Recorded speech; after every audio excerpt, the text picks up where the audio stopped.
Good morning, everybody. This is Mamie Jones, your pet death doula. It is Wednesday morning, and I want to say that for those of you who have lost your pet recently, I'm here with you. I understand, and I am here to support you through this madness that you're going through. I don't know if there are people out here, therapists or people who offer pet death and loss and grief services, but I've been committed to this thing for some years now.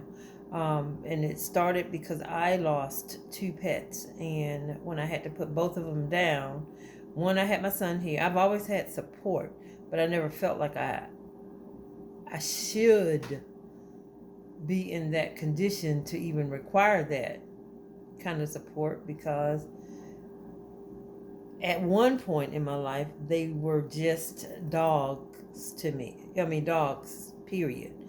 But when I and I owned pets, I realized that they were more than just dogs. They were pets. They were part of my family, a part of my everyday life.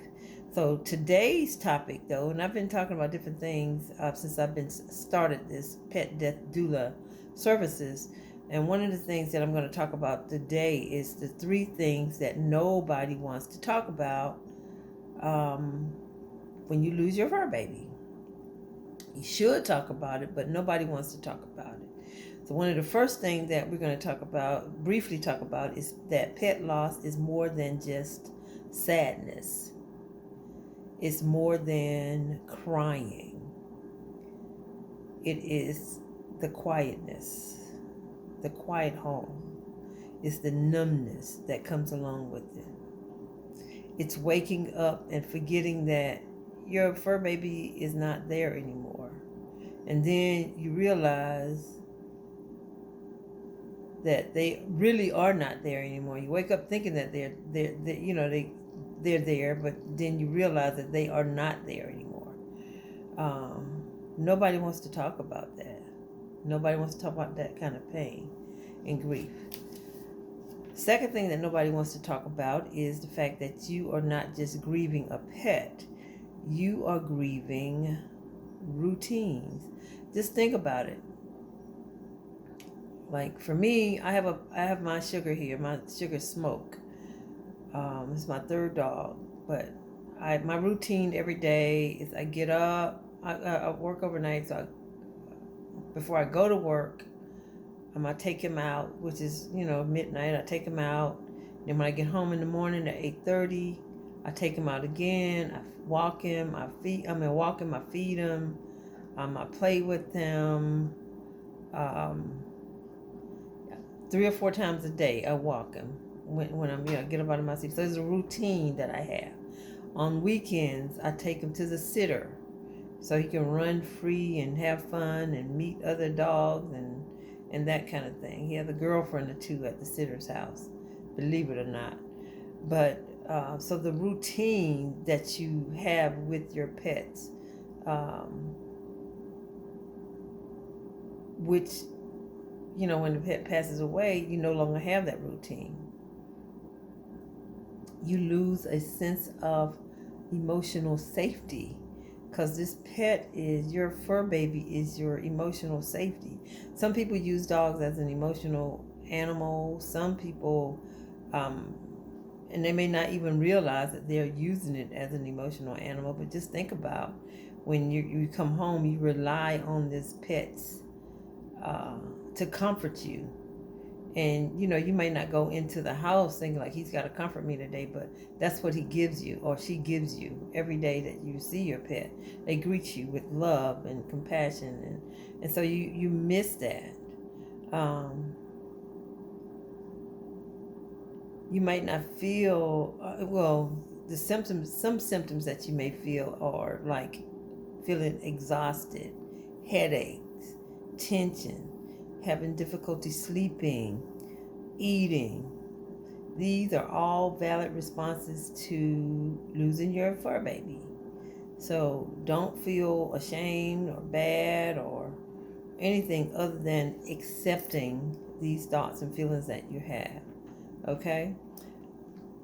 The number 3 thing that people don't want to talk about is that you might feel stuck. You know, the world is moving and you're not.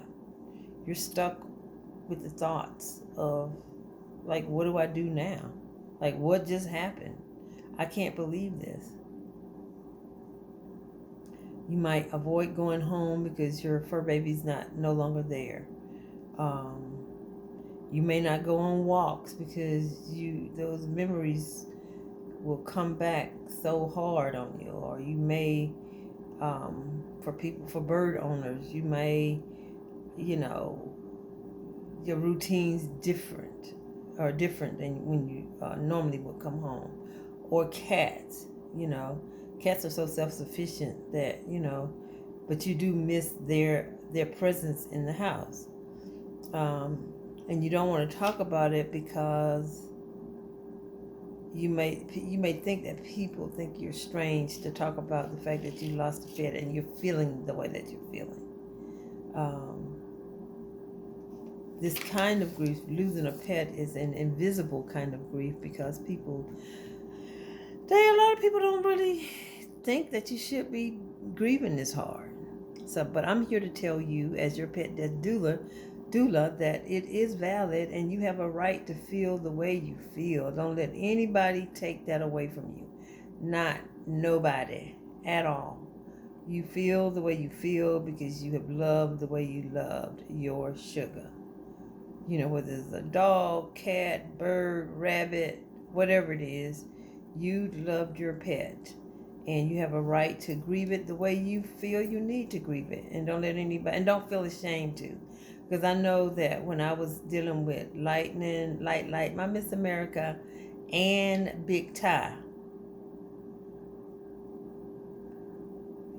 when I was dealing with their grief, when I would I didn't talk to a whole lot of people about it because, like I said, you have this self-inflicted shame that you put on yourself because you're thinking like, good grief, pull yourself together. Why are you even acting like this? And this was before I learned that my feelings are valid. But I went through it. I went through it, and then really didn't. I had my dad to talk to about it. I had my sister, but of course they didn't say it to me. But I felt that they wanted me to move forward. So therefore, I didn't talk about it long, which makes it worse for people who are dealing with it. So I'm just going to tell you that I have products, different books and things for you to kind of help you through this. There is a PDF that you can get on Etsy, and I'll put the link in the bottom of this video, that is called an emergency pet loss plan, crisis plan. So it gives you things to do in the immediate. It gives you some things to do going forward. Some things like grounding yourself, some deep breathing exercises, different things on there that you can use immediately. And also I have crisis services. Like if you need to just talk to someone, because I am a licensed therapist, but I'm not licensed in every state. I'm licensed in Georgia. That's why I'm calling it crisis services. So I can do consultations across the world. And I'll put a link in the bottom of this chat so that you can, if you need to book a time, you definitely can book a time with me. And I'll put my Calendly link so you can book a time, and then we can talk. So yeah, I am so excited about my pet death doula business, because I want everybody who has experienced pet loss, if they need my help, I'm here. And I am coming from the heart. I love dogs and I love helping people, and that is why I went into this business. So thank you guys for being here. Like, share, comment, Tell me what you think. Tell me if you have questions. Tell me if one of the three things that you should talk about that you're not talking about resonates with you. Give me some comments and I'll respond back to you. Okay, guys, have a great day. See you tomorrow. Peace.